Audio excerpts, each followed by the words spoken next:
أعوذ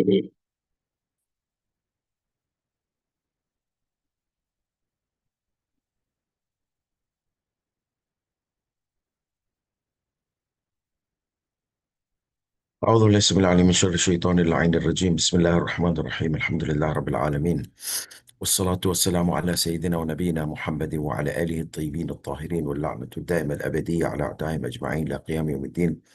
رب اشرح لي صدري ويسر لي أمري واحلل عقدة من لساني قولي. السلام عليكم my beloved ones ورحمة الله وبركاته. Uh, so we have now, Alhamdulillah, we are done with the kafara thing. Okay. The violations, 25 things which are prohibited on a person who is in the state of ihram. We did that, and then after that we started doing and we also mentioned the penalties. Not every violation had penalty, but some of the some of the violations did have penalty, some had istighfar. In all the cases, violation intentionally is prohibited, and unintentionally it's not prohibited. However, in intentional violations, there's kafara. Deliberate violation, even if someone had an excuse, there's penalty, kafara. And there are areas where if somebody did not know, it was done um, unknowingly, there's no kafara except for four cases. You mentioned two of those four cases were what? Using perfumed oil unintentionally, and also using perfumed oil, and also um, falling off any hair due to the scratching or other than wudu. Any hair falls on wudu, it's okay. But other than wudu, we said there's a problem. Excuse me. So now there are two questions. Where do I give my kafara? Where is the place of kafara? Penalty, where do I give my penalties of the violation of the ihram? That's number one question we are going to discuss. Number two question is, who is the deserving recipient? Who should I give the kafara to? So first, let's take the answer to the question number one, the place of kafara. So if you see ruling number 283, it mentions that if kafara became obligated, if a penalty became obligated on a person who's in the state of ihram, but say the what type of penalty? If the penalty of slaughtering an animal, be it camel, be it cow, be it goat or sheep. So there's a penalty of slaughtering an animal has become obligated upon a person who's in the state of ihram. So there are two types of scenarios. One is for hunting violation in Umrah Mufrada, and one is a hunting violation in Umrah Tamattu, Hajj Tamattu. So let's see. If the violation of hunting was done in Umrah Mufrada, the annual, whenever you go, that's the Umrah, then you slaughter the animal in Makkah al-Mukarram. Done?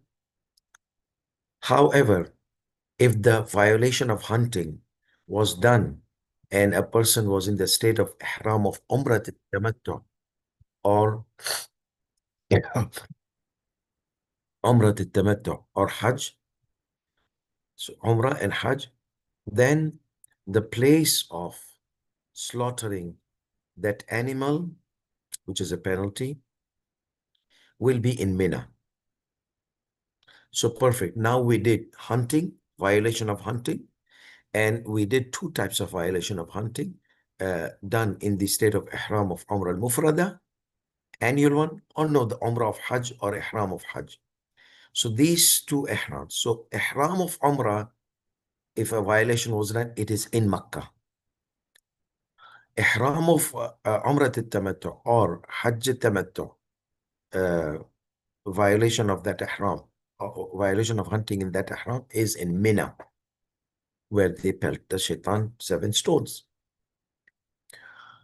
Okay, this is done. Let's move on. So what about other than hunting violation? Where should a person slaughter? Here, there's a difference between fuqaha, maraja. And as we say, the Sistani uses a lot of precautions. So Sayyidi Sistani Damadullah says that the same rule applies for non-hunting violations. However, on the basis of obligatory precaution.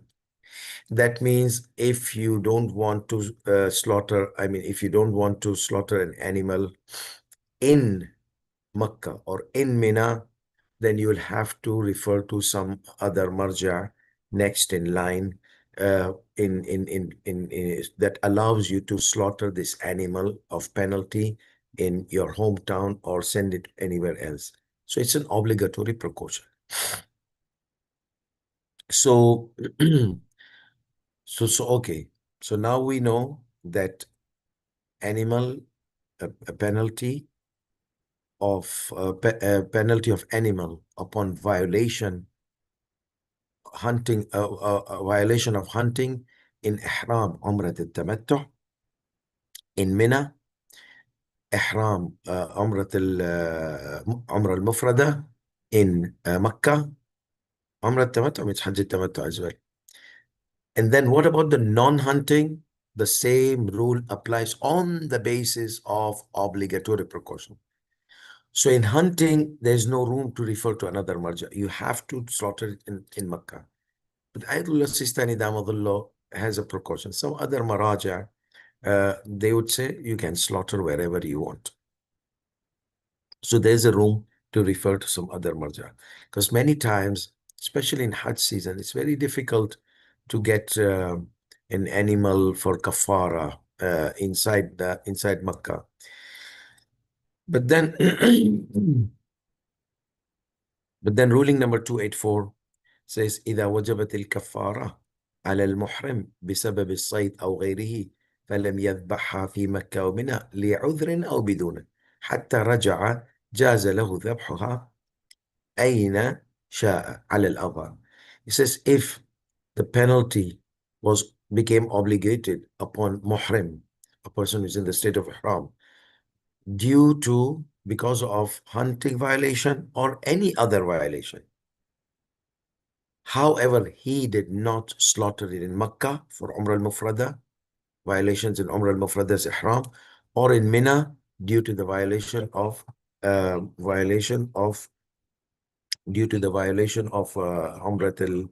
al-Tamattu or Hajj al-Tamattu's violation.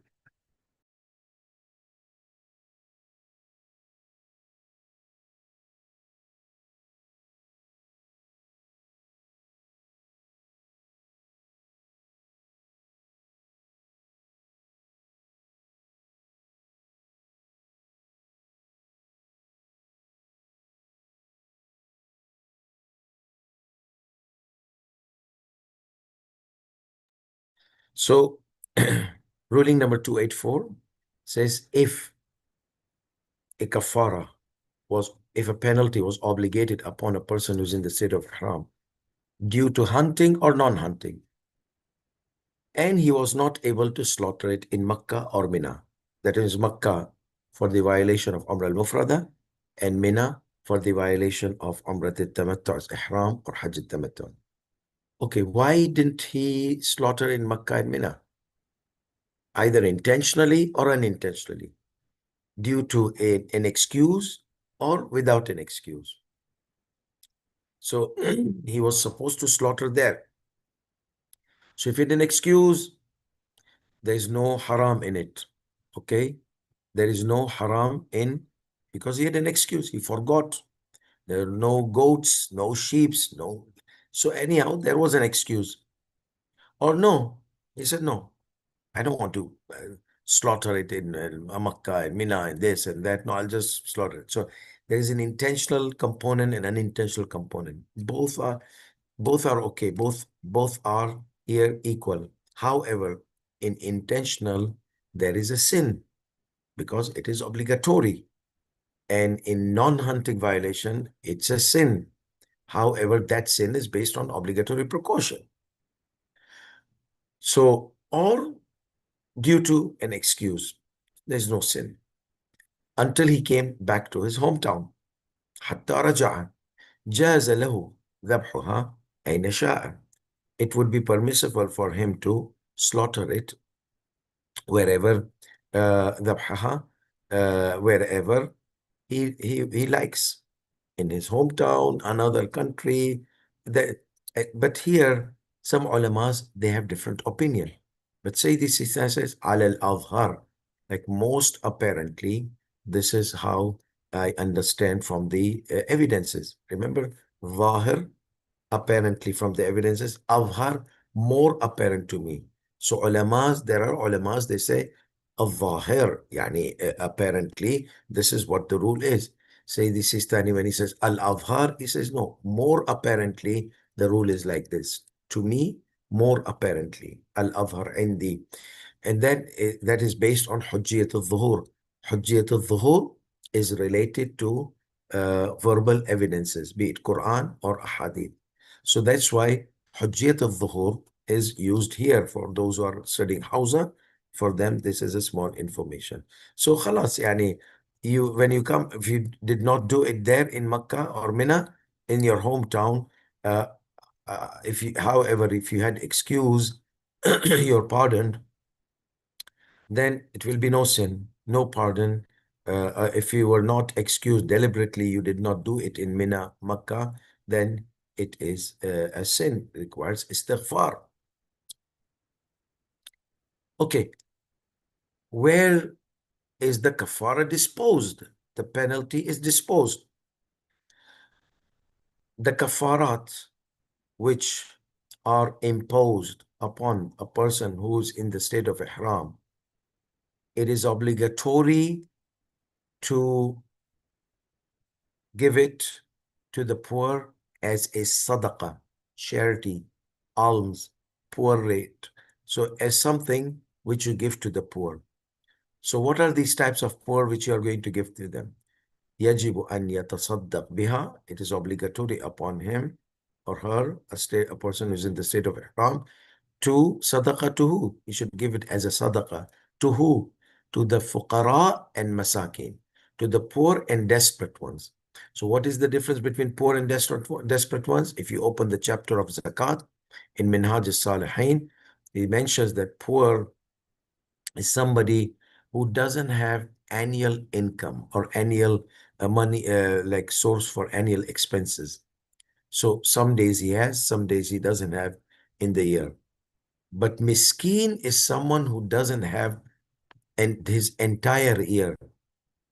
He doesn't have any, so every day, daily, he doesn't have daily expenses. The faqir, he has annual expenses, some days not. Miskin, so faqir doesn't have annual expenses. Miskin doesn't have daily expenses. Annual expenses, there are days he might have. Daily, every day he doesn't have. Okay. Now, if you recall, or we are going to take in future, the hadi, the goat of sacrifice in Mina on the day of Eid, which people, they slaughter a goat or animal. So what happens that it is obligatory to eat from it. Why? Because Allah subhanahu wa ta'ala says, فَكُلُوا مِنْهَا, or eat from it.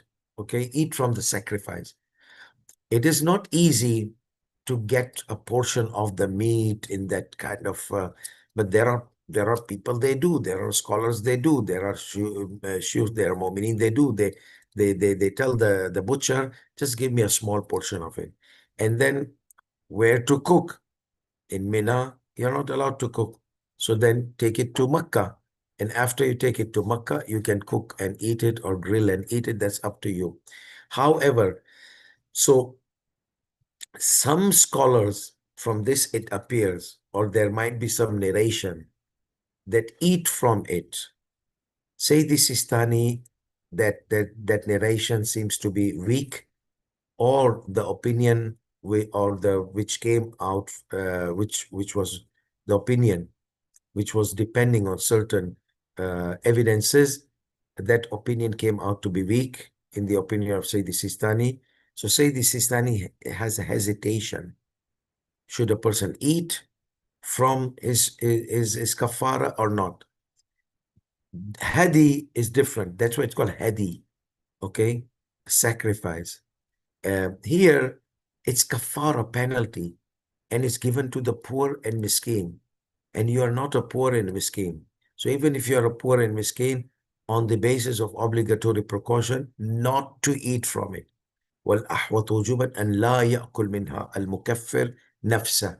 On the basis of obligatory precaution, the person who is offering the penalty should not eat from it.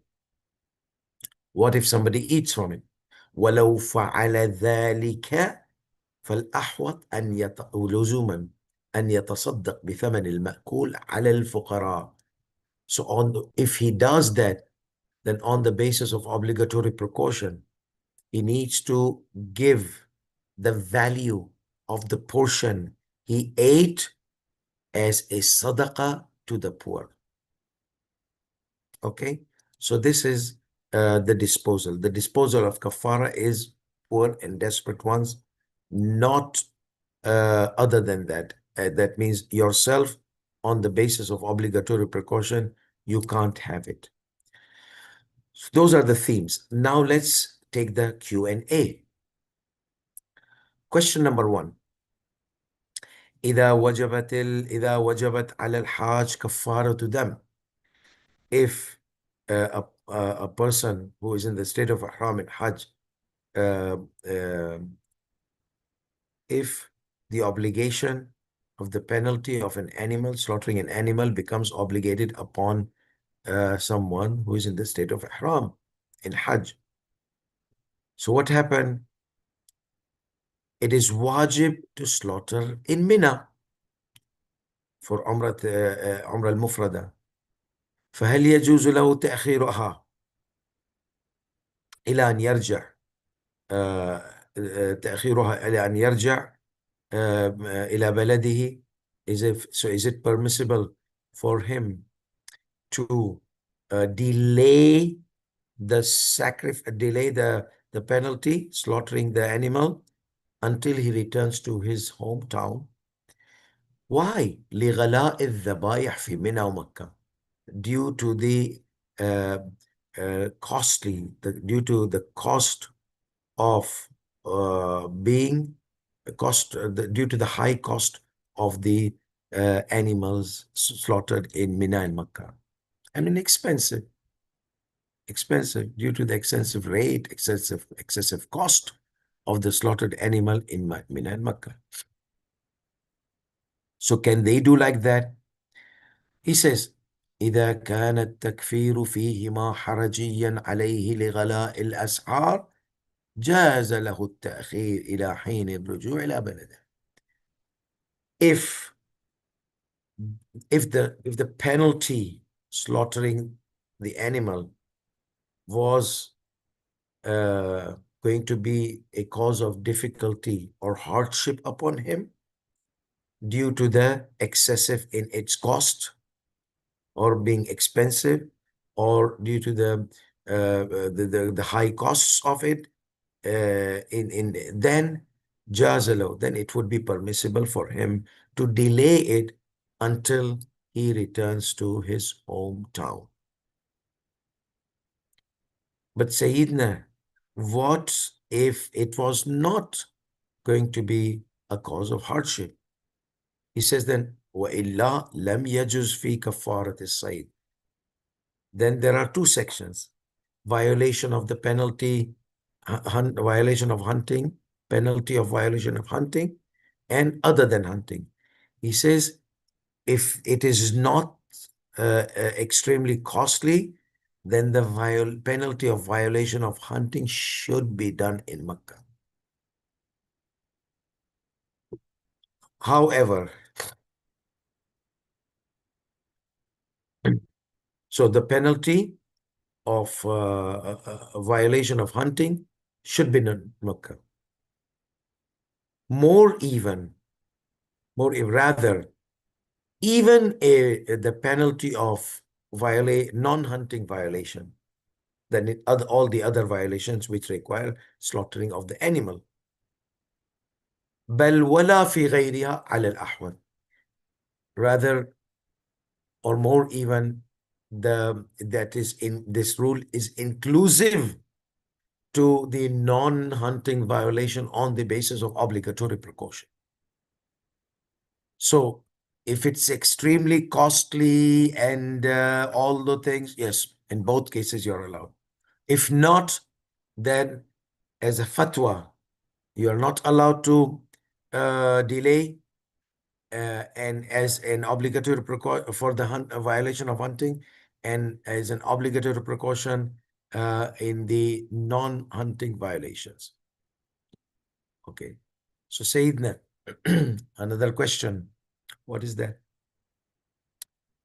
So if in the case of previous question, it was not permissible to delay إذا لم يجز له التأخير في مفروض السؤال المتقدم, if it was not permissible for him to delay in the hypothesis of the previous question, okay,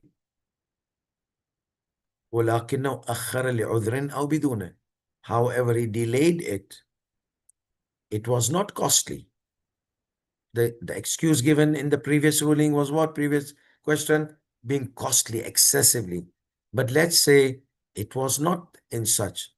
And he delayed it due to excuse or without excuse. Again, excuse, no sin. Without excuse, it's a sin. So here, what will happen? That لعذر أو بدونه. If without excuse, he'll be considered a sinner. With excuse, no sin. So he delayed. Okay. He was not supposed to, because it was not costly or extremely costly, or it was costly, but it was okay for him. It did not put him in the state of what? State of haraj. So in this case, we say that ولكنه فهل يجزيه الذبح في بلده. So is it sufficient? Now he missed it. So it is sufficient for him to slaughter in his hometown. أم لا بد من الاستنابة من استنابة من يذبح عنه في مكة أو في منى ولو في السنة القادمة. Or he should appoint someone. Is it sufficient for him to slaughter in his hometown because he missed it in Makkah and Mina?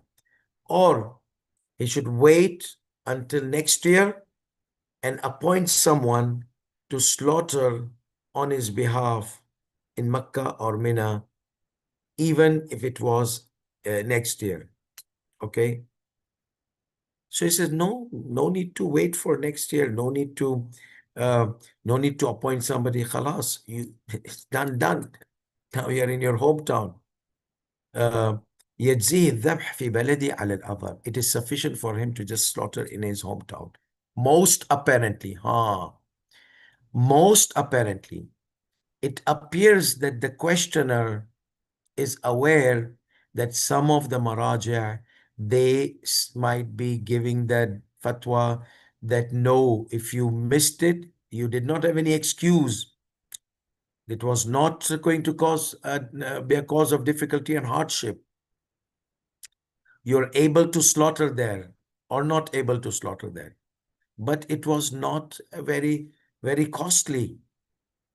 So some other Maraja seems to mention that no, you have to appoint someone and send him money to Makkah and Mina to slaughter on your behalf. Seems like some Maraja. That's why the question is asking here. Okay. And some might be saying, no, next year, wait until next year, where someone is going to go there and tell him to slaughter on your behalf. So He says that يجزيه الذبح, so there's apparent understanding from the narrations, and Sayyidi Sistani has more apparent understanding from the narration. So he says يجزيه الذبح في بلدي على الأظهر. For me, the evidences indicate, the verbal evidences indicate, like Quran, Hadith, that he can slaughter it. He has missed khalas, be it for excuse or without excuse, expensive, not expensive, whatever. He missed it, then he has to slaughter, he will slaughter it in his hometown on the basis of obligatory precaution. So people will ask, so what is the difference between first and the second? The first question was, there was a cause of difficulty and hardship. So he was allowed to delay, otherwise not in the hunting. And so he is in Makkah.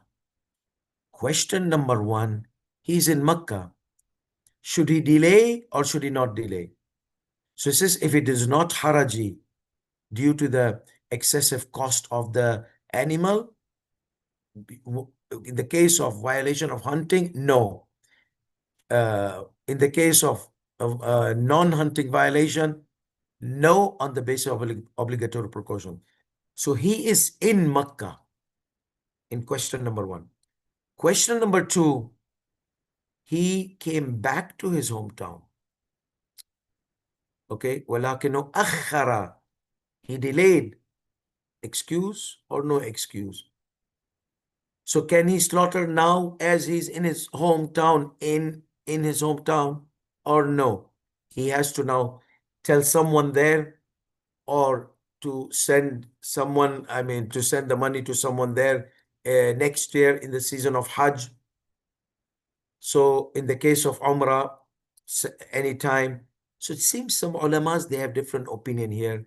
So Sayyidi Sistani says, no, once he's back in his hometown, khalas, slaughter in your hometown. Okay. Ruling number three, question number three. إذا كان على المحرم كفارة جماع فهل يلزم إخراجها في منى أو في مكة أم يجوز له إخراجها في بلده? Okay, Sayyidina, we understood. Hunting must be in Makkah. Non-hunting, obligatory precaution in Makkah. What about the penalty of having private relations with his wife? Okay. So is it compulsory for him to take it out? That means pay his penalty in Mina or Makkah. Mina in the cases of Umrah Tamattu, Hajj Tamattu. Makkah in the case of Umrah al-Mufrada. Because people might be in the ihram of Umrah al-Mufrada and they might do this whoopsie daisy. أو يجوز له إخراجها في بلده. Or it is permissible for him to take or pay the penalty in his hometown. The same thing, we said hunting must, non-hunting violation, obligatory precaution. So this question considered another example. Al-ahwat luzuman, on the basis of obligatory precaution, and yadhbaha fi Mina, to slaughter it in Mina. Okay? ولكن لو لم يذبحها فيها لعذر أو بدونه حتى رجع إلى بلده جاز له أن يذبح إن شاء أن شاء. Same like previous ruling. We are not talking about hunting. We are talking about non-hunting. Non-hunting is obligatory precaution. So same thing. He did not slaughter it in Mina due to excuse or no excuse. Excuse, no sin. No excuse, sin. حتى رجع إلى بلده, until he came back to his hometown. So he says, جاز له أن يذبح أن شاء. Then he can slaughter it wherever he wants. We come to question number 4. أنا صاحب حملة للحج. I am a caravan leader of Hajj. وكثيرا من الحجاج يأتون بعد الانتهاء من الأعمال بمبلغ من المال بقصد براءة الذمة. Many حجاج, they come and they bring a certain amount of money to what? And they give it to me. This is just براءة الذمة, to relieve our uh, responsibility, liability, whatever we might have done. They are not specific. They're not specific. Is it kafara? And if it is kafara, kafara of what? Penalty of blood animal, or penalty of giving rice or giving food? They're not specific, you see. So what should I do? بعد الانتهاء من الأعمال بمبلغ من المال بقصد براءة الذمة. Does it give me some money really for our relieving of the liability of whatever happened in my Hajj, which might be a cause to obligate a kafara upon me. So I might have done things which kafara might have been obligated upon me, but I don't have any clue or any evidence. So of what? No specifics. I might have done. Bara'at al-dhimma. He's not even sure that he did or not. But many people, they like to just relieve their responsibility, liability, just give something to the poor. فَمَاذَا أَصْنَعُ بِهَذَا الْمَالِ. So what should I do with this wealth? So the answer, you understood the question, obviously. If not, rewind the area and listen to it again. It's easy. Okay, people, they give me money of whatever might have obligated upon us. We might have done it, might. So just take this and relieve. So our responsibility is relieved. So what should I do with this money? Okay, buy some dates. تشتري به التمر وتتصدق به, and give sadaqah as a charity. Okay, give charity as a sadaqah. No kafara, no nothing, just sadaqah. How? But it's kafara. Yeah, but kafara also you give it to the poor, sadaqah. But they might have done some animal thing, penalty, because it's all might. That's fine. But what? Because there is an authentic narration of Imam al-Sadiq alayhi salatu wasalam. وتتصدق به ففي الخبر الصحيح, because in the so تتصدق به, buy some dates, give it to the poor as charity, sadaqah, because it is mentioned in an authentic narration عن أبي عبد الله عليه السلام, by Imam Ja'far al-Sadiq عليه السلام, قال, he said, ينبغي للحاج إذا قضى مناسكه وأراد أن يخرج أن يبتاع بدرهم تمرا ويتصدق به. It is ينبغي. That means it is something necessary for a mu'min, not necessary as obligatory. ينبغي. It's strongly advised. ينبغي. Because the word used by Imam is not yajibu, wajib. So it's not wajib. Yambaghi, this should not be avoided. It's like a kind of strong advice. Yambaghi, it is a person who has performed the Hajj should, whenever he has completed his manasik, rituals of Hajj, and he was decided to leave, okay, وأراد أن يخرج, يعني leave Makkah. So what should he do, Sayyidina? Yeah, it's hadith of Imam Sadiq. So what should he do, يا ابن رسول الله صلى الله عليه وآله وسلم؟ وأراد أن يخرج أن يبتاع بدرهم تمرا ويتصدق به, to buy dates for 1 dirham. That means 1 silver coin. 1 silver coin. Not dirham Emirati, 1 silver coin. ويتصدق به, and give it as a poor. So why يا ابن رسول الله? What is the gist of it? فيكون كفارة لما لعله دخل عليه في حجه. Okay, so it may be what? It can be considered as a kafara. Kafara for what, ya ibn Rasulullah? For whatever happened. لعله, perhaps. So it can become a penalty, okay? A penalty for whatever might have encountered him from the violations. في حجه. Such as what, ya ibn Rasulullah? Such as scratching. When you scratch, hair falls down. أو قملة سقطت, or lice and might have fallen down, like lice, or anything else. أو نحو ذلك, or anything similar to it, like anything similar to it, such as violation, any violation similar to it. So, so the answer of, say, the Sistani Damadullah, for this person who gives you money for Baraat al-Dhimma, let's apply whatever Imam al-Sadiq said, Salamullah alayh. Buy dates, give it to the poor. Those people, they want to relieve the responsibility of any penalties that might. Imam al-Sadiq alayhi salatu says that this giving sadaqah date for 1 dirham, silver dirham, okay, can be a penalty for whatever might have encountered in his Hajj, that means in his ihram of his Hajj, such as the example mentions. Beautiful. Question number 5. هل يجزي في الشاة أن تذبح في الكفارة أن يطبخ لحمها ويوزع على الفقراء مطبوخا? Is it sufficient in the shat, that means sheep or goat, that it is slaughtered in the penalty? And so we are talking about not the hadi. The question is about the penalty, not the hadi of the day of Eid. The question is about the penalty.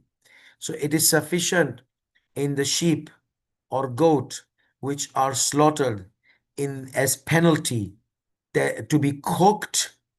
It is sufficient that it is given, that its meat is cooked, and يطبخ لحمها ويوزع على الفقراء مطبوخا, that it is served to the poor cooked as a cooked meat. Okay, so it's sufficient in the penalty of sheep or goat, shat, which is slaughtered. Is it sufficient for a penalty of sheep or goat that are slaughtered as a penalty to be served to the poor as cooked meat, or distribute amongst the poor? يوزع ويوزع توزيع, distribute to the poor as cooked meat. يطبخ لحمها. الجواب يجزي. Yes, fine. Give them cooked, give them raw, it doesn't matter. And you know that cooked has more money added. Like you add spices in it, you used fuel to cook, all these kind of things. That means you're adding a little bit more over sadaqah. That means you're icing the cake of your sadaqah. You're putting icing on it. You're making it nice, edible. Because then the poor, where will he, if he doesn't have fuel at home? He doesn't have spices. He doesn't have anything. So it's just give him cook. There's a hadith of the Prophet sallallahu alaihi wasallam, famous. رحم الله من عمل عملا فأتقنه. May Allah have His mercy upon someone who does an act and does it in a nice way. إتقان العمل. So you give raw meat, nice. If you give cooked meat, nicer. Question number 6.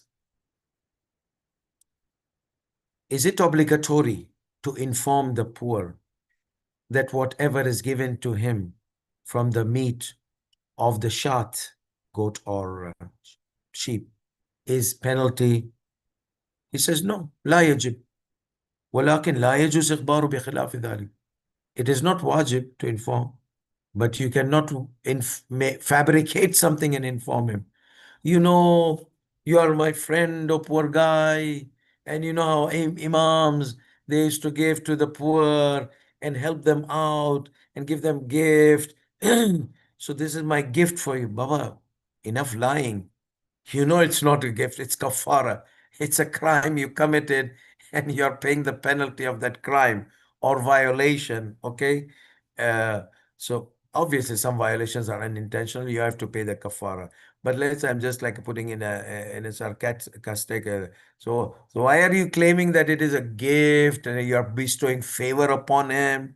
You know, he is bestowing more favor upon you as in hadith, that is the cause of putting off your hellfire. You started it with some of your evil deeds. So there's a hellfire burning waiting for you in the hellfire. So when you give this charity to the poor, that sadaqah becomes the fire extinguisher of that hellfire. So whose favor is more, your or him? We thank Allah that you got a faqir to give him and to put off your fire. Yeah, so there are people, they don't think the opposite. They think that they are the one.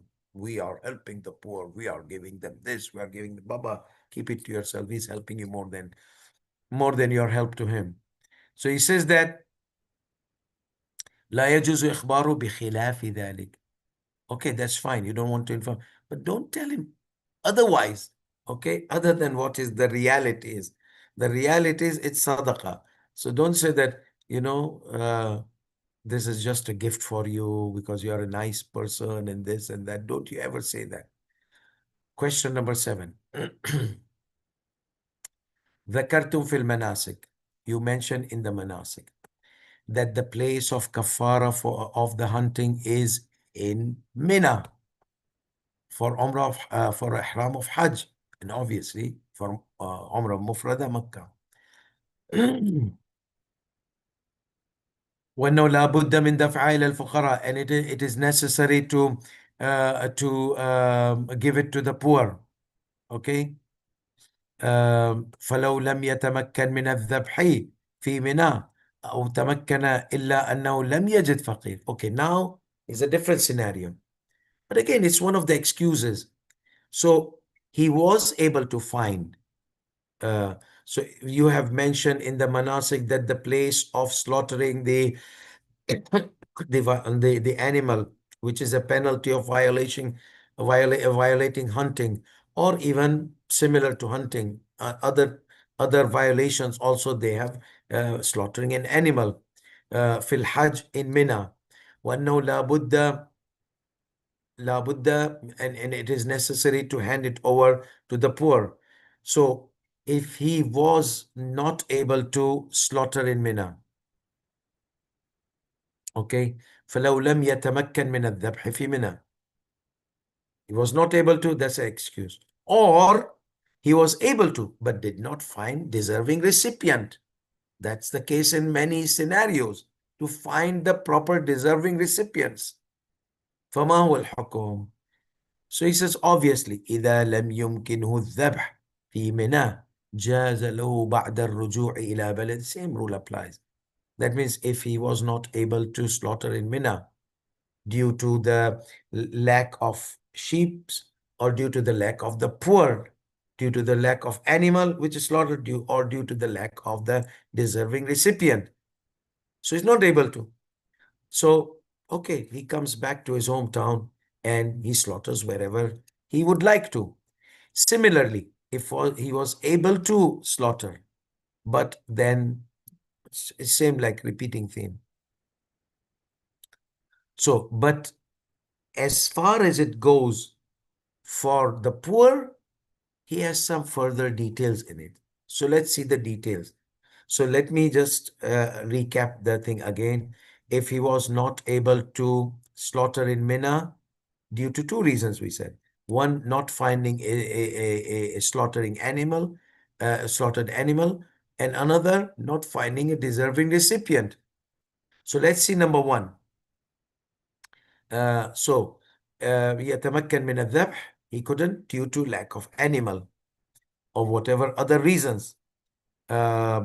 جاز له بعد الرجوع إلى بلده. أن يذبح أي مكان شاء. It would be permissible for him to return to his hometown and slaughter wherever he wants. Okay, that is if he could not due to lack of dhabiha and any other.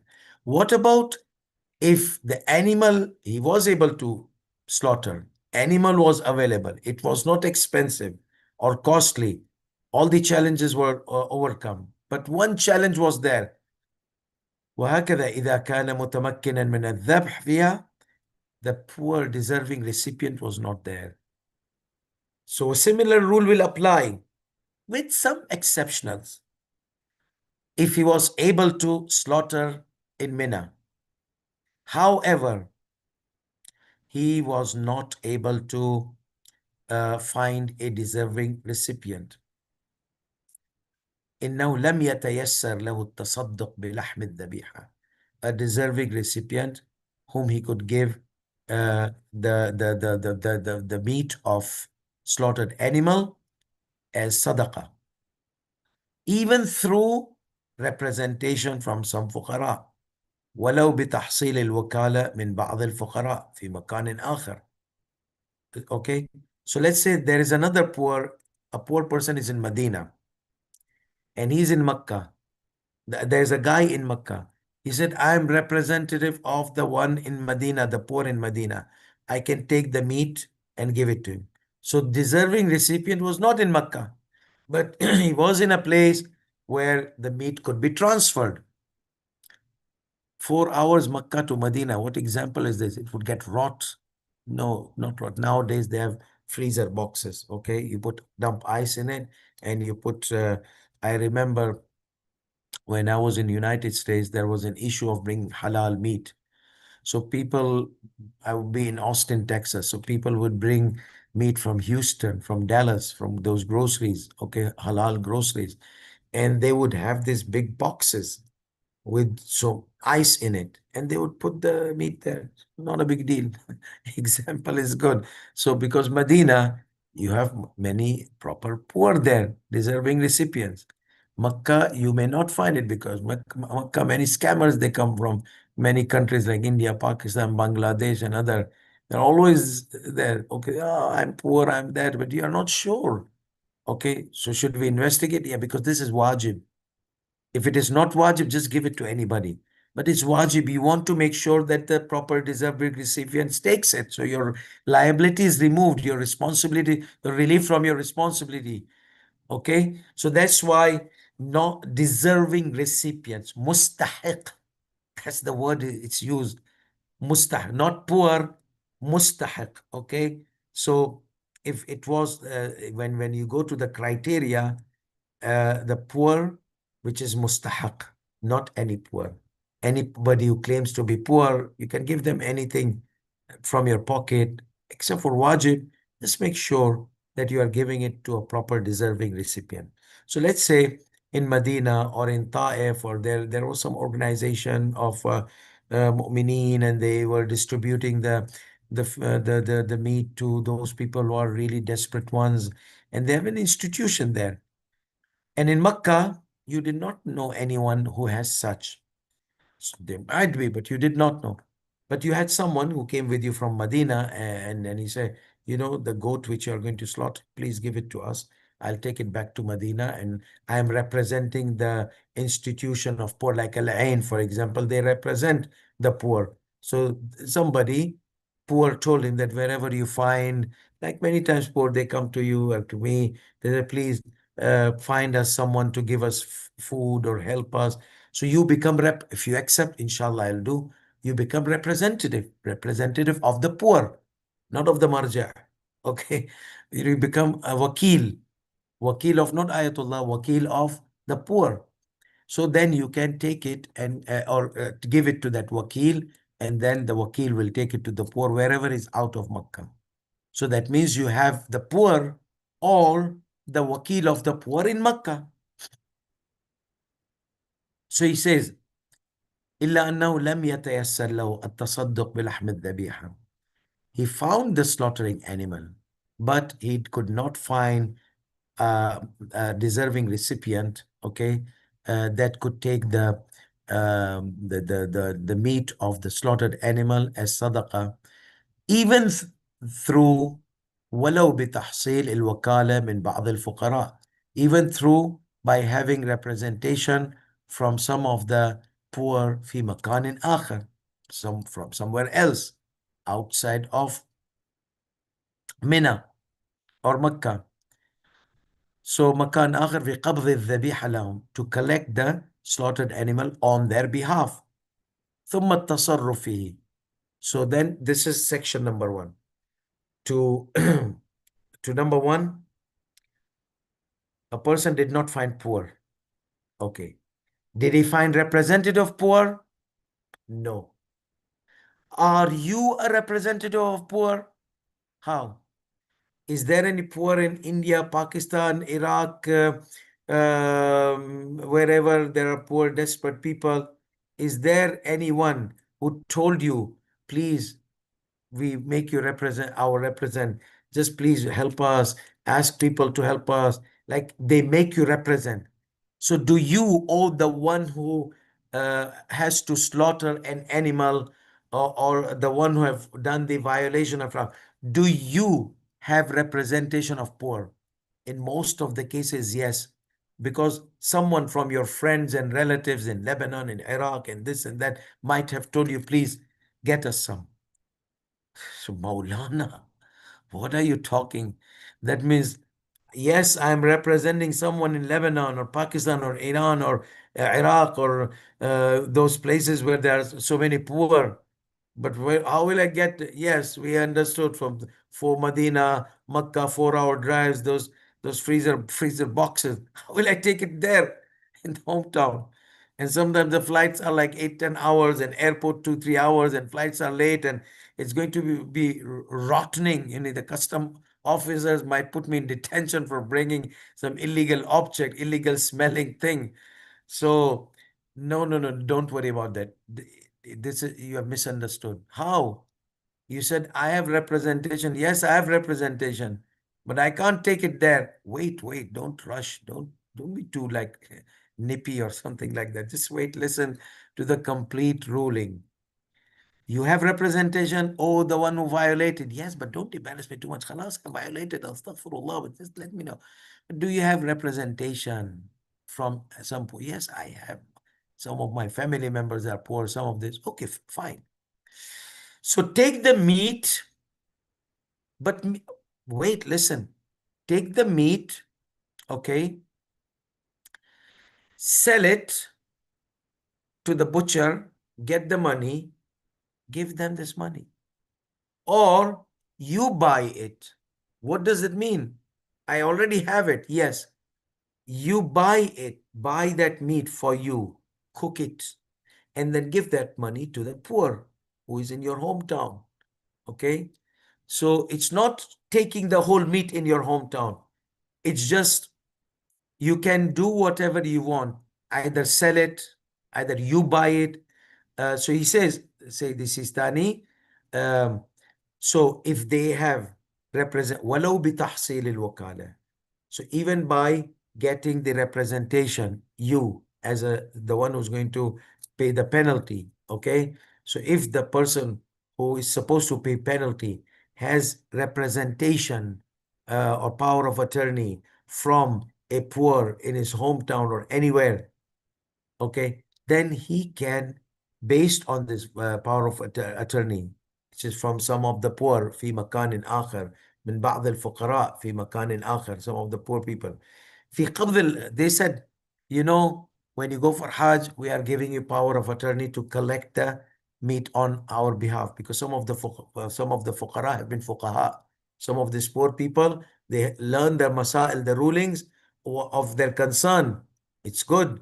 So they should not fall into haram.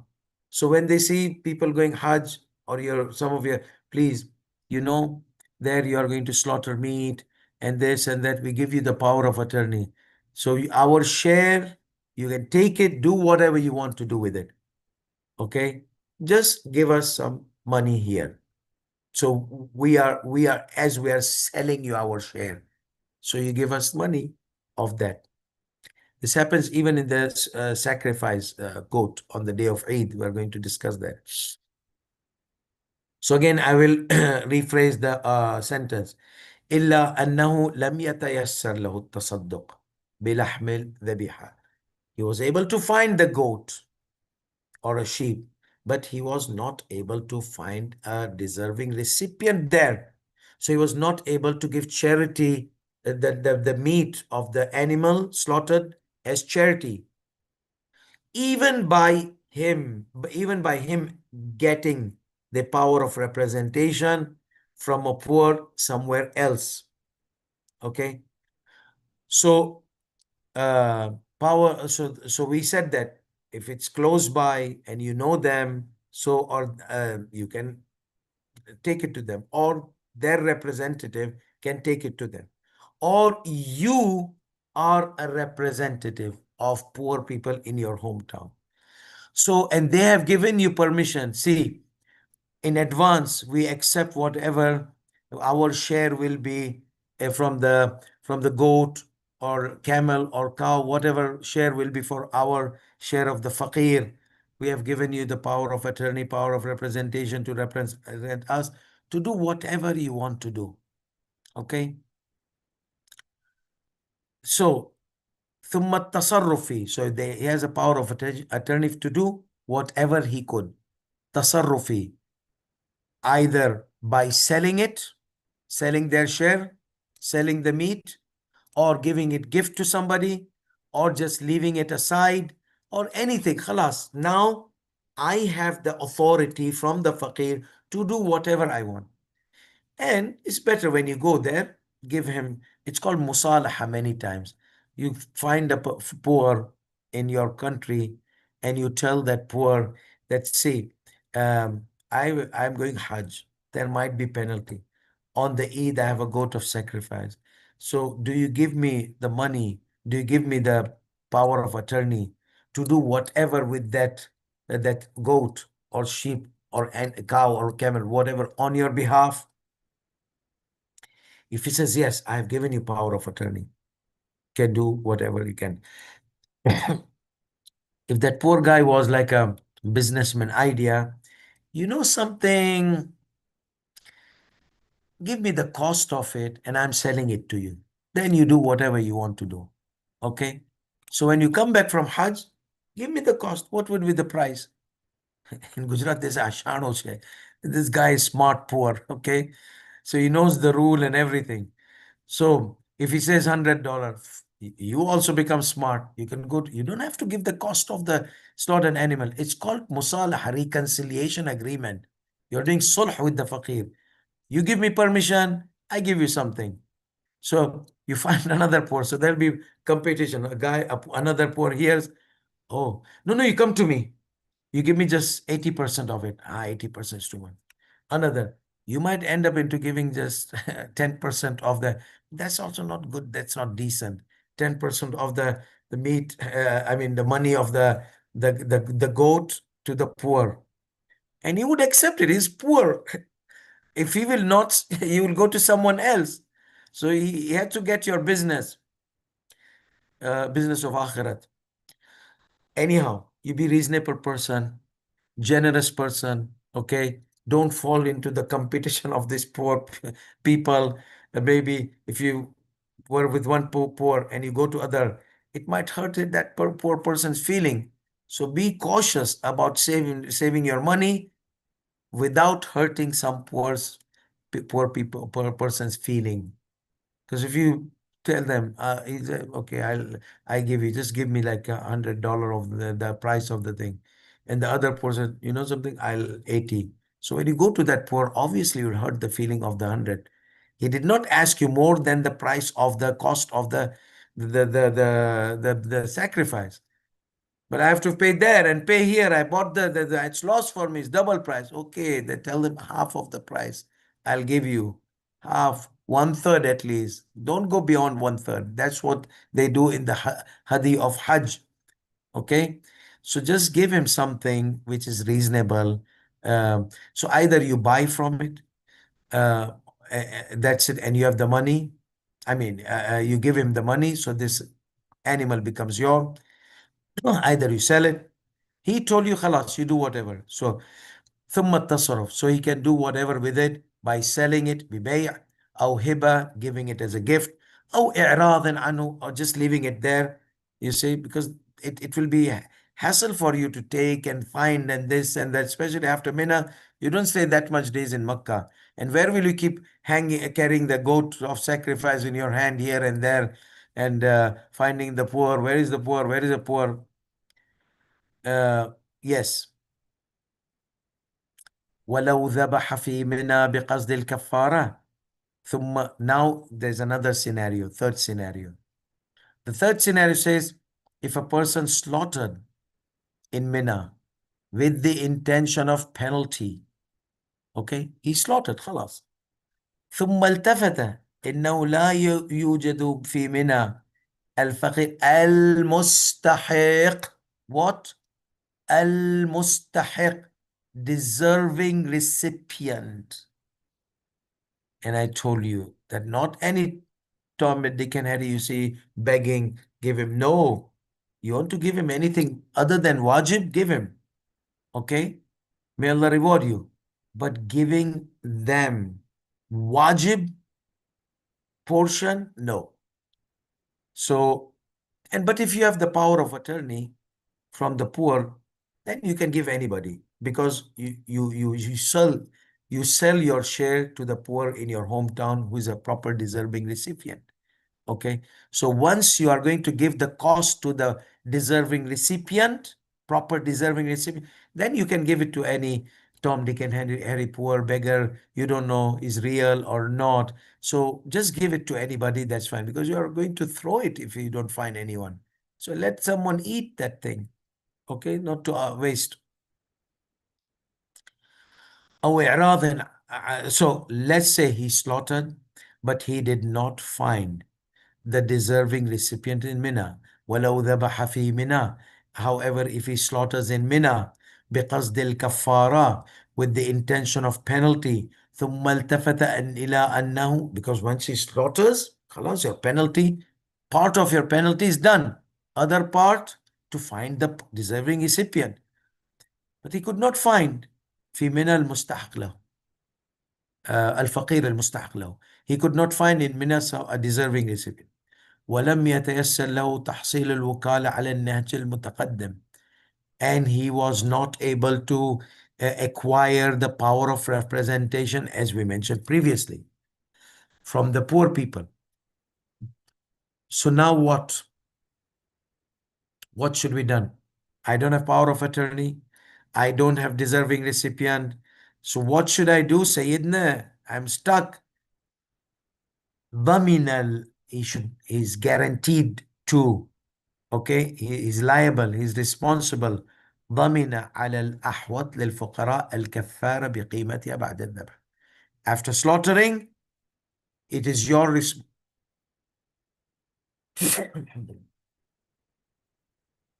after slaughtering and finding no deserving recipients, it becomes your responsibility to find a deserving recipient on the basis of obligatory precaution. So it becomes your liability, your responsibility. It becomes obligated upon you on the basis of it becomes you become responsible on the basis of obligatory precaution to pay to the poor people الكفارة بقيمتها بعد الذبح. So your penalty is shifted from the sheep or goat, because you slaughtered, but you did not find. So to monetary object. So the goat, you gave it to anyone, that means you're buying the goat and you're giving the money to the poor in a different way if you put it. Why? It says بقيمتها بعد الذبح. After slaughtering it, how much is it value after slaughtering it? Because you are not supposed to give the animal to the poor. You are supposed to give them meat, okay, of the slaughtered animal. So we are not going to talk about, because once you slaughter, the value depreciates. Okay, it goes down. Livestock is more expensive. If you buy a goat for 400 riyals, or about 100 euros, you slaughter, the price goes down. Then they sell you in kilos. And if you sell the whole goat in kilos, it might not reach the value of original live goat.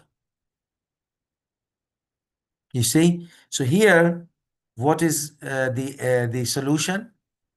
I don't have representation. I don't have power of attorney. I can't find representative of the poor. I can't see deserving recipients. Beggars are there, but I don't know whether they are deserving or not. No problem. Don't worry. How much is the value? How much kilo is this is this meat in front of you? I don't know how to measure. Yes. You want to relieve your responsibility? Approximately, you've been carrying suitcases. 25 kgs, how much? 20 kgs, 10 kgs hand carry.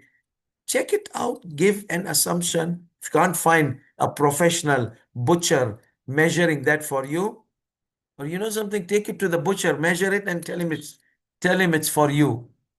Take it, just measure it for me. So it came out to be, and three benefits of butcher. You go to the butcher, taking the meat. Benefit number one, he will measure it for you. Benefit number two, ask him, how much do you sell the meat? Okay, like that meat per kgs. Benefit number three, you'll get rid of it. Just take it. I'm giving you gift, sell it, whatever. And then that money, the amount you calculate from the butcher, you got the weight now, you got the price now, give that to the poor.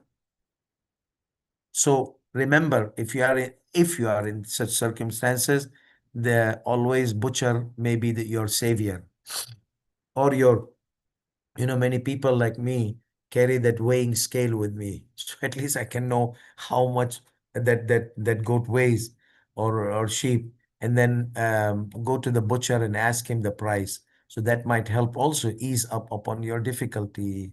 So this is what he says, that on the basis of obligatory precaution, one should give the value of the slaughtered animal after being slaughtered to the deserving recipient. Okay, the value, the money. Question number 8. هل تبرأ ذمة المكلف من الكفارة الواجبة عليه بذبح الشاة كفارة وإن لم يتم التصدق بها؟ So Sayyidina, from the previous ruling, a question comes up. So what is important? Slaughtering and letting the blood, that's why it's called kafara to dam. Dam means blood. Kafara to dami shatin. So what is more vital in this penalty? Is it the slaughtering, or is it giving to the poor? So what is your question? Question number 8. هل تبرأ ذمة المكلف من الكفارة الواجبة عليه? Does the responsibility of a person becomes relieved, or is the responsibility of a person who's responsible to slaughter an animal, okay, as a penalty, is relieved just by slaughtering, even if he does not give the flesh, the meat of it, as a sadaqah to the poor? Okay.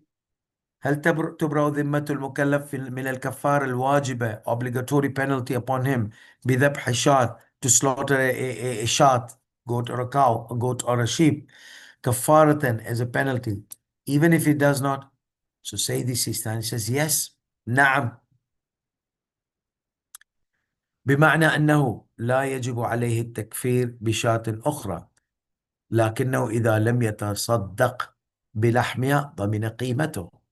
So he says, yes. Yes, in what sense, Sayyidina? That means no need for poor. No, no, no, no, no, no, no, no, no. Yes, in sense that once you slaughter, you don't have to slaughter another goat if you don't find poor.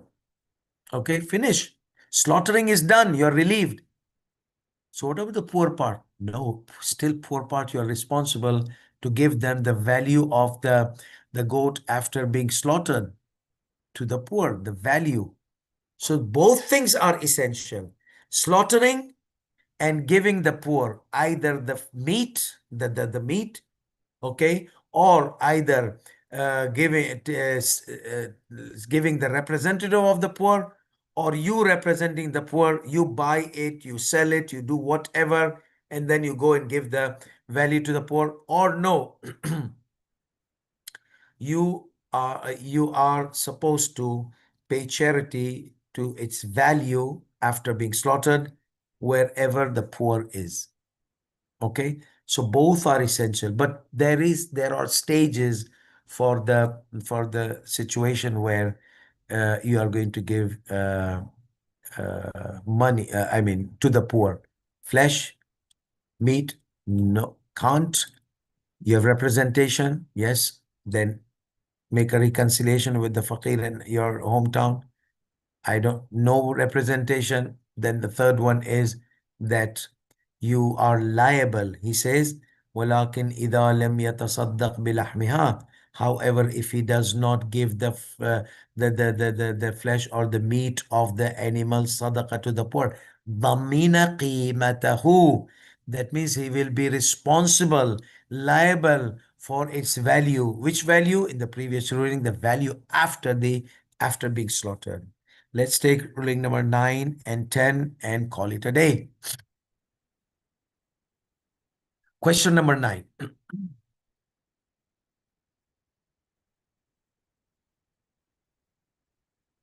It's repeated. It's repeated. So the answer is that here you are not able to communicate with the poor in your hometown. The difference between this and the goat of sacrifice on the Eid, you know you are going for Hajj, you have to slaughter. It is inevitable.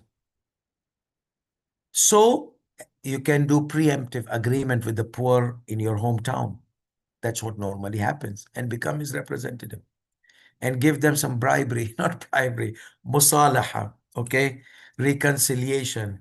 Give him money that he gives you the full authority to do whatever with his share, okay. So when I tell this, so some of the students say, "Are we bribing the poor to relieve us from our responsibility?" I said, no, no, it's not bribery. It's called reconciliation. Okay, if you don't need to, you can just give him the whole money. You are the part of the money as whatever agreement comes. Okay, it's an agreement between, because you have his share in your hand, and he needs money. So both of you need something. You need his power of attorney, and he needs your money. So there is a kind of agreement. Okay, I'll give you, you give me. Kind of, it's musalah called. Okay, it's not a bribery. Bribery is when you pay money to do haram thing, you to do wrong thing. That is bribery. Here, there's no bribery, and bribery has a very specific definition. The religious bribery, the fiqhi bribery, is when you give a judge money to override the rule or change the rule. That is what the real meaning of bribery means. However, metaphorically, it's used in a broader way. But here, if there's no question, because you're not asking haram, you're asking him something which Sharia has allowed you. Okay, so you are making an agreement. Bribery is used to legalize illegal thing. This is not, this is legal what you are doing with the poor. Okay, but surprisingly, when some of the students they make this comment, it's funny that, oh, so you give bribery to the poor so that you can be relieved there. No, Baba, this Sharia has given me this direction. I'm not overriding the law. I'm with the law, in aligned with the law, in line with the law. So let's say uh, you are not able to communicate. إذا أمكنه الاتصال ببعض الفقراء, if he was able to call, he did not have power of attorney. So call poor. Do poor have cell phone? Nowadays, yes. Most of the poor, they have cell phone. It's become part of the life. It's become like clothing. Doesn't the poor have clothing on their body? Yes. There are poor, they will have. Yes, there are many poor, they don't have cell phone. But there are poor, they might have cell phone. Okay. So call them your relatives. You may know that who are deserving from your relatives, they might have cell phone. So if it was a possibility there to get the power of attorney from some of the poor, wherever they are, and after taking the power of attorney, you give them the kafara, تسلم الكفارة, then he can take the kafara, ثم التصرف فيها. Then he does whatever by selling, by giving it a gift, by handing it in the hand of butcher, or well, rather just leave it, ignore it wherever it is. That's in worst case where you don't have any proper deserving, proper disposing thing. Like you, if you keep with you this thing and you don't have a freezer or anything, it will get rot. Just keep it wherever it is. Somebody will keep it as long as it's fresh meat. أو غير ذلك فهو المتعين. وإن لم يمكنه ذلك, if a person is not able to call and get power of attorney from a representative, then he says it would be permissible for him to delay the slaughtering until he reaches his hometown. وإن لم يمكنه جاز له تأخير الذبح إلى أن يرجع إلى بلده. Question number 10, and we'll be done for today. إذا كفر في منى أو مكة ولم يجد فقير. Same line. He did not find the poor deserving recipient. So he left it there. Okay, he left it rot. What would he do? There you have a probability. Some people might see, oh, freshly slaughtered animal, they will take it. Okay. And the other probabilities might get wrong. But if it is with you, it's definitely going to be rot because you're going to travel after 1 or 2 days, leave Makkah and Mina and go to your hometown. Are you going to take it with you in your baggage? Okay.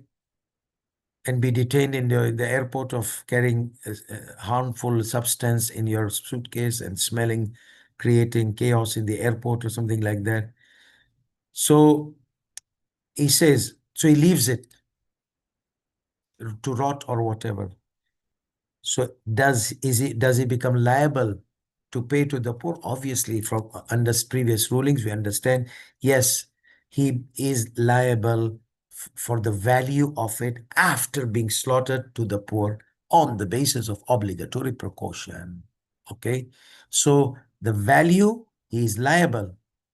The thing got, you did not find the butcher, you did not find, so it's now with you. What should I do? I mean, it's stuck with me. Okay, just if you don't have anything, no, just leave it there. But remember, check how much is the value of it after the being slaughtered that you will have to give to the poor.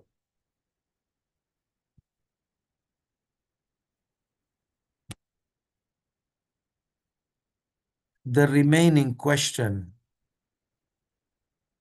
are all repeated. I think I can just take 1 or 2 questions, okay? Because I see a lot of repetition. Question number 11, can someone eat? We already mentioned he should not eat from the kafara. On the contrary, okay, he just give the whole thing to the poor. So hadi, sacrifice, yes. This one, no. Let's see the next question. These are all repeated. Now remember, this is some marja, might be some marja. Here, those questions pop up. Like when Avhar and Zahir and Ahwat wujuban and this and that. So he said, من كان, question number 12, من كان مقلدا لبعض المراجع الماضين قدس الله أستارهم. So if someone was following a marja from one of those who have left this world, past maraja, may Allah subhanahu wa ta'ala bless their souls. وجبت عليه بمقتضى فتوى مقلده بعض الكفارات. So in that time, okay, I'm not going to, this is about kafara of tadlil, and we discussed it. Then he went to the first marja, to the second marja to the third. I'm just going to skip it, you see, because فتوى مقلدي في بعض الكفارات في الحج والعمرة, such as some kafarat were obligated upon him based on the first marja, which you do not consider it to be kafar, like traveling under the shaded means of transportation. Just say it's Sayyid al-Khoi. Okay, he was following Sayyid al-Khoi and he traveled under the shaded means of transportation. Wajabat Ali, so there was a kafara upon him for that, which you do not consider it as a penalty. Then after that, he referred to you in his taqleed, in everything, or not only in the specific ruling of staying, remaining. There's a small difference, technical difference here. So the difference here is that the kafara was obligated in the time of Sayyid al-Khuy Quddasi Sirruh for traveling under the shaded means of transportation at night. There was no rain on the basis of obligatory precaution. But his time, the kafara was wajib. And after that, after he died, rahmatullah alayh, he returned to you in taqleed, in everything. Not like us referring to him and coming back to Sayyid al-Khuy. He said, no, we refer to you totally. We asked Ahl al-Khibra, some of the Ahl al-Khibra said you are equal to Sayyid al-Khuy or more knowledgeable, so we refer to you. So, فإن كان لم يخرج الكفارة بعد. So he did not pay his kafara in the time of Marhum Sayyid al-Khuy Quddasi Sirruh. So, is it obligatory upon him now to pay that kafara which he obligated in his time, and I did the violation in his time, but you do not obligate, and we consider you the marja in everything. So what do you say? Is it wajib or not? He said, no, not wajib. Because if you remain on his taqleed, yes, it's wajib. If you are not remaining on a taqleed, so my ruling, aslan, you don't have any kafara. That means you are not obligated to pay kafara according to my opinion. So it is not wajib. It's obvious. Question number 13. لو وجب تأخير المبيت بمنى على الحاج فهل يجوز للحملدان أن يكون بذبحها عنه من دون إخباري بذلك? So let's say if لو وجبت كفارة التأخير في المبيت بمنى. That means تأخير في المبيت. So what happens? You have to spend night in Mina, either first half night or second half night. Spend the whole night, nurun ala nur. In Mina, you are guest of Allah subhanahu wa ta'ala. So what happened? You were in Makkah doing Amal, and intentionally you delayed because you don't like to spend time in Mina in the tent, so you were in Makkah. You delayed your arrival in Mina. So kafara became obligated. What? Slaughtering a goat. Oh no! Delaying like half an hour only, intentionally. And I spent the whole night. 90% of the night I was in Mina. Just I came half an hour late. Well, if you come half an hour late in the classroom, you're considered tardy. So this is also tardiness of Allah to you. You have to pay the penalty. Okay, your wajib is done, but you delayed, and you should not delay.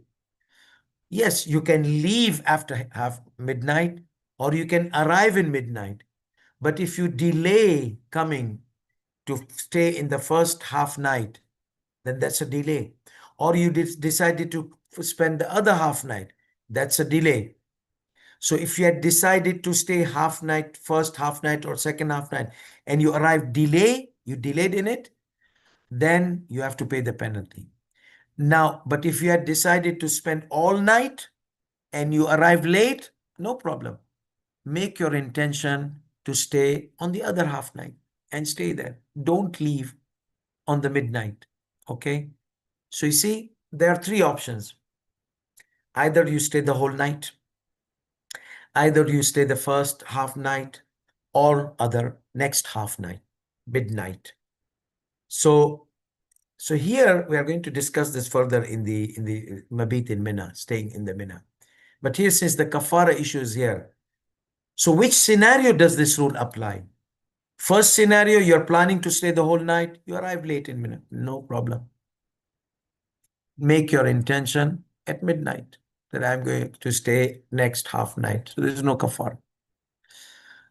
But if you are deciding to stay the first half night and you arrive late, you need to pay penalty.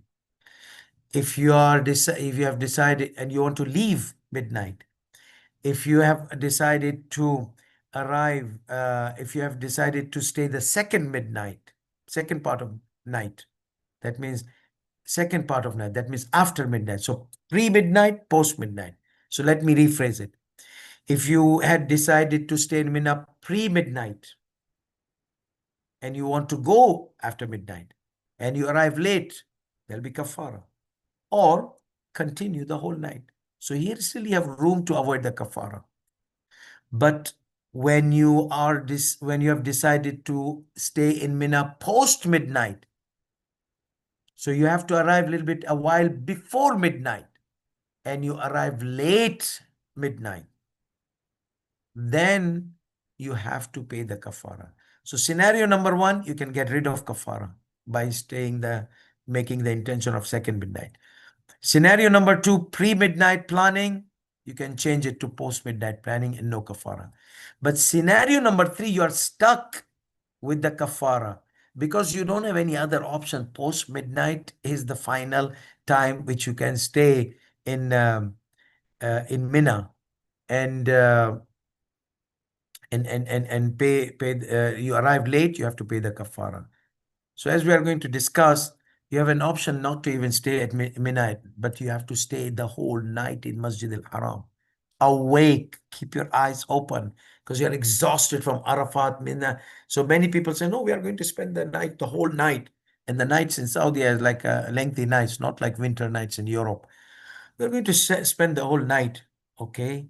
So, Bismillah. And we used to be in the tents, and we'll see people coming back and what happened? Oh, we could not. We were going to sleep. Like many times it happens to me. You see? So we said, let's go. If you sleep in Masjid al-Haram, you will be entitled for kafara. If you arrive late in Mina, if you're planning post midnight, you'll be entitled for kafara. So just leave Masjid al-Haram in a way that you arrive Mina. So this ruling is looking at لو وجبت كفارة التأخير في المبيت بمنى على الحاج, if the penalty of the delay in arrival in Mina became obligated upon a person who is performing a Hajj, فليجوز للحملدار أن يقوم بذبحها عنه دون إخبار بذلك. So let's say the hamladar, the caravan leader, was your buddy, best friend, nice. He said, now the guy arrived late. Now I don't want to keep burden on him. So let me just slaughter on his behalf. Okay. He's supposed to pay the penalty, not you. Yeah, but let me just do a donation. No, no, no, no, no, no, no. You have to inform him. You see if you are going to volunteer without his demand, without him giving you power of attorney, without that, that is going to be problematic. So say this, Sistani says, يشكل الاجتزاء بالكفارة متبرع بها عن الحي من دون طلب منه. It is problematic. That means obligatory precaution not to rely on it. It is problematic to suffice on the penalty paid by the donor on behalf of a living person without the living person's demand or request. No, you have to inform him. See if he asks you, just voluntarily donating and not informing or even informing. No, Let him, he's the one who's supposed to take responsibility. Let him tell you, or let him approve. Yes, yes, please, please slaughter on my behalf. I'll appreciate you. Now, what happens? النائب عن غيره في الحج. Someone who's doing niyabat in Hajj on behalf of someone else. And he messed up with few violations. So who's supposed to pay the penalties? The one who made you, gave you the representation to perform the Hajj on behalf of his father or mother and gave you the money of ticket of the Hajj and the expenses of the hotel, everything, and gave you a bit hadiyah also over it. Okay. So who bears the violations? The one who gave you the representation or you? Let's say Sayyidina. Okay.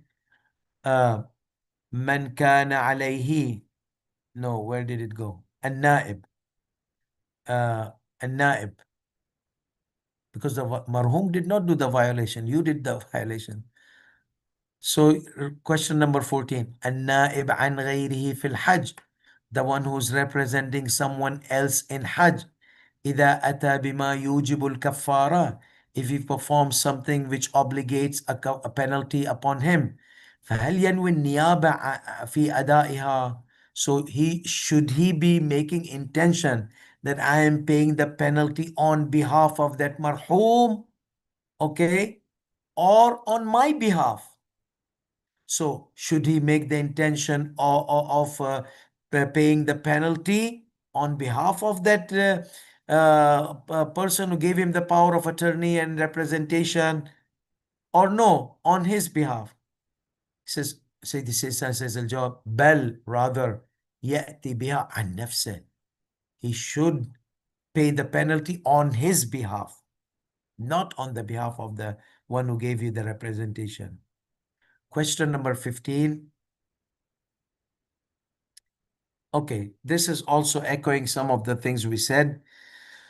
So, man kana alayhi kafaratu tadlil. Someone has the penalty of the transporting under the shaded means of transportation. فأعطى مبلغا من المال إلى شخص وكله في الشراء. He gave some money to someone and gave him the agency or power of attorney to become his agent in buying and slaughtering the animal. فلاحظ الوكيل. So the agent or the representative saw that the amount is high. It's more than what is required. أن المبلغ يزيد عن المقدار اللازم.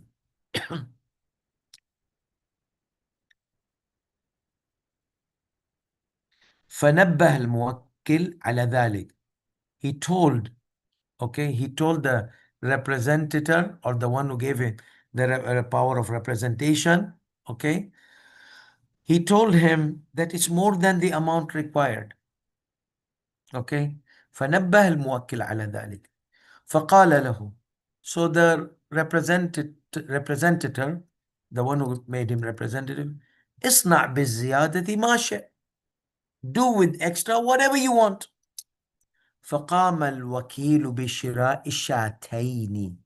So the representative purchased 2 sheep. Okay, 2 sheep. وذبح أحدهما بنية الكفارة. He slaughtered one with the intention of kafara, 2 sheep or goat. Because shat, we mentioned, it could be sheep, it could be goat. It's a livestock. So he slaughtered this animal, okay? 2, he purchased 2 with the price of 1. He slaughtered 1 on as intention of kafara, penalty, and the other without this intention. Okay? So how many kafara were obligated? 1 kafara obligated. Money was how much? Could be equal to 2 kafaras. Okay. What are the intentions which they were slaughtered? 1 was penalty, 1 was something else. Gift, hadiyah, whatever. Because he told him do whatever. So later on, it appeared that he's supposed to pay 2 kafara, the representative, the Hajji, not 1 kafara. There are 2 kafaras obligated upon him. ثم تبين اشتغال ذمة الموكل بكفارتين للتضليل. Then later on, it was realized that the person who gave the representation is required to pay two penalties of traveling under the shaded of means of transportation. So the question, so will that second, which was slaughtered with some other intention than the kafara, than the penalty, will that be sufficient as kafara, second kafara? Obviously not. The intention was not made. The guy did not know that you have two kafaras. Otherwise, he would have made the intention of second kafara. The guy only knew that you have one kafara. The amount was more. He slaughtered for something else. Okay?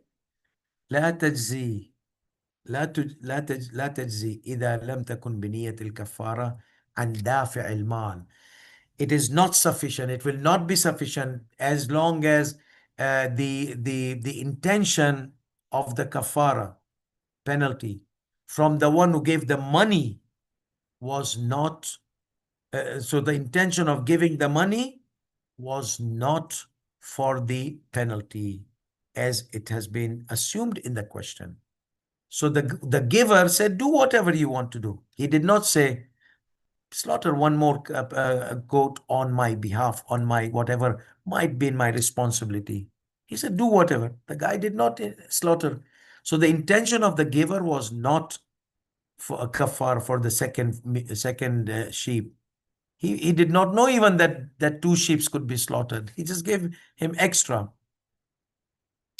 Question number 16. Okay. The same thing. Person received money to buy 4 sheep or goats and to slaughter it on behalf of 4 people. ويذبحها كفارة عن 4 أشخاص. فاشترى, he purchased. وذبح, and he slaughtered. ولم يعين ما يخص كلا منهم. He took in a bulk. These are kafarat for 4 people. Bismillah wallahu akbar, Bismillah wallahu akbar, and finish it off. He did not specify, this is for Mahmud, this is for Zayd, this is for Ahmad, this is for Ali. Will that be sufficient? Okay. 4 people gave money. 4 kafarats need to be slaughtered. The kafarat, the animals of penalty were slaughtered, but on behalf of 4 people, without specifying each sacrifice, each goat is for who. Will that be sufficient? He says, لا يجزي مع عدم التعيين. It would not be sufficient if it was not specified. ولو إجمالا حين الذبح. Even if in lump sum while slaughtering. That means he made an intention. The first will not while slaughtering, this is for Zayd, this is for Amr, this is for Ali, no. In general, he said, I'll slaughter for this person first, second person, third person, fourth. I'm slaughtering on behalf of these 4 people. Okay. So he said, if that was done in lump sum, in one intention, he said, first, second, third, fourth, and then he started to slaughtering. That's fine. He had the sequence in his mind. كان يقصد الذبح عنهم بحسب ترتيب أسمائهم. So he made an intention in a piece of paper or something in his mind. First will be for Zayd, second will be for Amr, third will be for Ali, fourth will be for Mahmud. So if he had not made specific intention, defined specifically, neither in a lump sum sequential intention, such as he made an intention that I'm going to بحسب ترتيب أسمائهم, according to the sequence which is of sequence of the names written in the piece of paper, or بحسب ترتيبهم في دفع المال, or in a sequence that they have given money. So first Zayd gave money, second Amr gave money, third Ali gave money, fourth Mahmud, whosoever. I'm just mixing up the names now, but in your mind we are focusing on tartib. Okay, let's say Muhammad, Ali, Hassan, Hussein.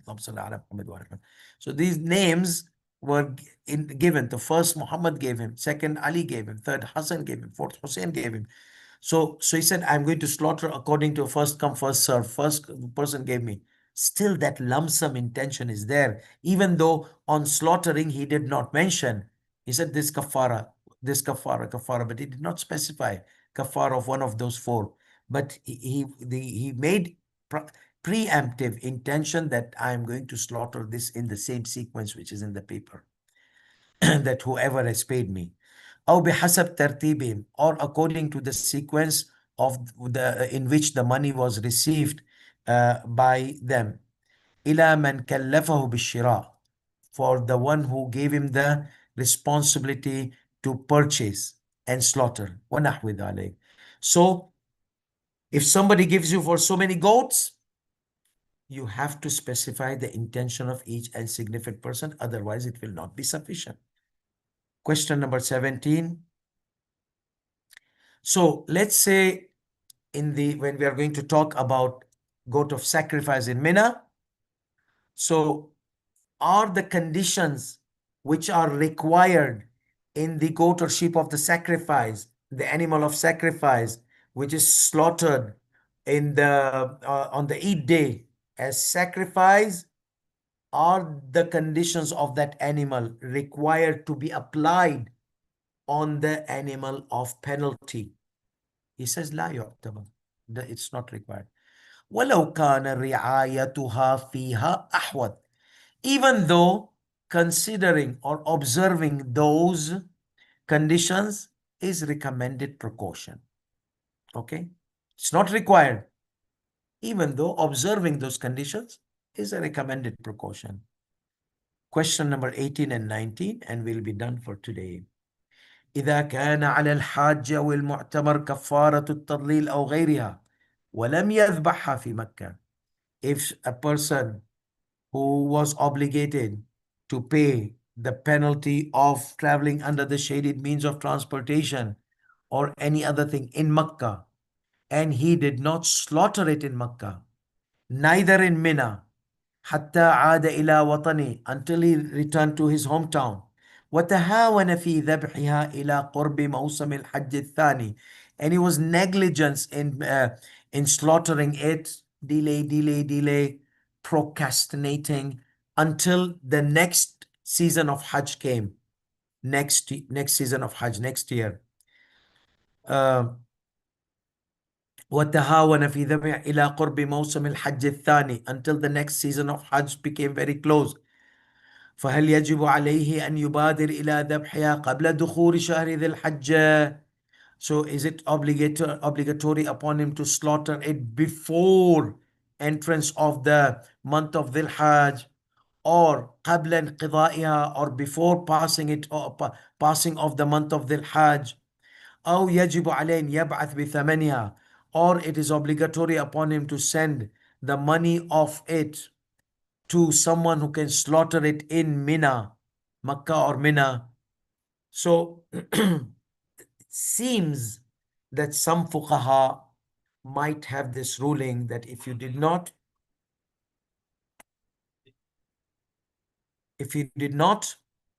then wait until the next year.